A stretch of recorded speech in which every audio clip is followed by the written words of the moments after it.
सभी बड़ों को नमस्कार। आज एक नई कथा सुनाने जा रहा हूँ, कर्माबाई की खिचड़ी की कहानी। यह कहानी है भगवान कृष्ण की प्रिय भक्त कर्माबाई की। कर्माबाई बचपन से ही अपने पिता जीवनराम को कृष्ण भगवान की पूजा करते हुए देखती थी। वह कभी भी कृष्ण भगवान भोग लगाए बिना भोजन ग्रहण नहीं करते थे। जब कर्माबाई 13 साल की थी, तब एक दिन जीवनराम को तीर्थ पुष्कर स्नान के लिए जाने की इच्छा हुई। साथ में उनकी पत्नी ने भी पुष्कर स्नान की इच्छा प्रकट की। जीवनराम अपनी बेटी को भी ले जाना चाहते थे, लेकिन दुविधा यह थी कि अगर वह सब घर बाहर गए तो श्री भगवान कृष्ण को भोग लगाएगा कौन। तब जीवनराम ने इस नित्य कर्म की जिम्मेदारी कर्माबाई को सौंपी और कहा कि देखो बेटी कर्मा, सुबह भगवान कृष्ण को भोग लगाने के पश्चात ही तुम भोजन ग्रहण करना। कर्मा ने भी अपने पिता की हाँ में हामी भर दी।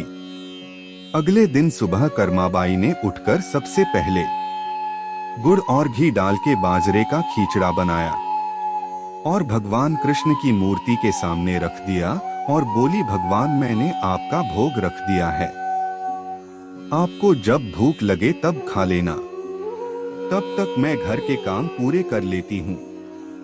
इतना कहकर कर्मा अपने घर कामों में जुट गई।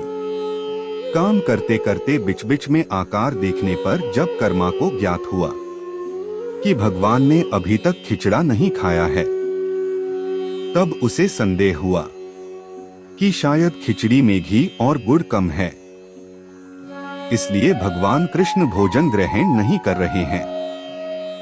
तभी कर्माबाई ने खिचड़ा में थोड़ा गुड़ और घी मिलाया और मूर्ति के सामने बैठ गई। वह बोली, भगवान मेरे पिताजी जब खिलाते हैं तब तो आप खा लेते हो, तो अब क्यों नहीं खा रहे?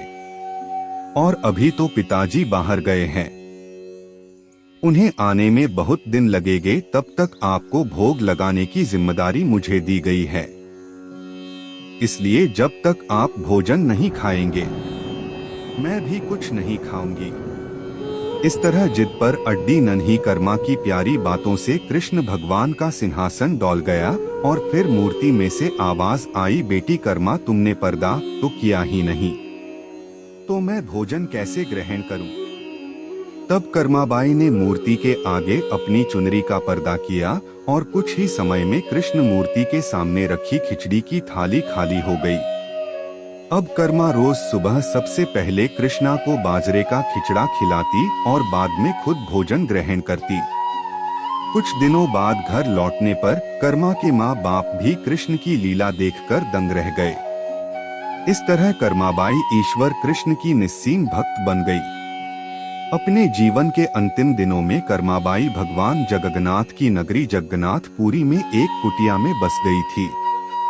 वहां पर एक दिन कर्माबाई की कुटिया के सामने एक तेजस्वी कांति वाला बालक आया और उसने कर्माबाई से कहा, मुझे भूख लगी है माँ, खाना दो। उस वक्त भी कर्मा अपने भगवान कान्हा को खिचड़ा का भोग लगा रही थी। कर्मा ने उस बालक को भी खिचड़ा खिलाया। उसके बाद से वही बालक हर रोज कर्मा के हाथ का खिचड़ा खाने आता था। यह सिलसिला कई वर्षों तक चलता रहा। वह बालक कोई और नहीं स्वयं जगन्नाथ भगवान थे। क्योंकि जिस दिन कर्माबाई देहांत हो गया, उस दिन जगन्नाथ भगवान की मूर्ति की आंखों से आंसू बह रहे थे और उसी रात मंदिर के पुजारी के स्वप्न में जगन्नाथ भगवान आए और अपने दुखी होने का करना बताया कि उनकी परम प्रिय भक्त कर्माबाई गोलोक सिधार गई है। मैं रोज सुबह उसके हाथ की खिचड़ी खाता था, अब मुझे खिचड़ी कौन खिलाएगा? अगले दिन से मंदिर के पुजारियों ने निर्णय लिया, भगवान को रोज बाजरे के खिचड़ा को भोग लगेगा और उस भोग का नाम दिया गया कर्माबाई की खिचड़ी। दोस्तों, इस वीडियो में बस इतना ही। मिलते हैं अगले वीडियो में। अपना ख्याल रखिएगा। मेरे चैनल को सब्सक्राइब करें और लाइक करें ताकि मैं आप सबके लिए ऐसे ही वीडियो बनाता रहूं। जय श्री कृष्णा।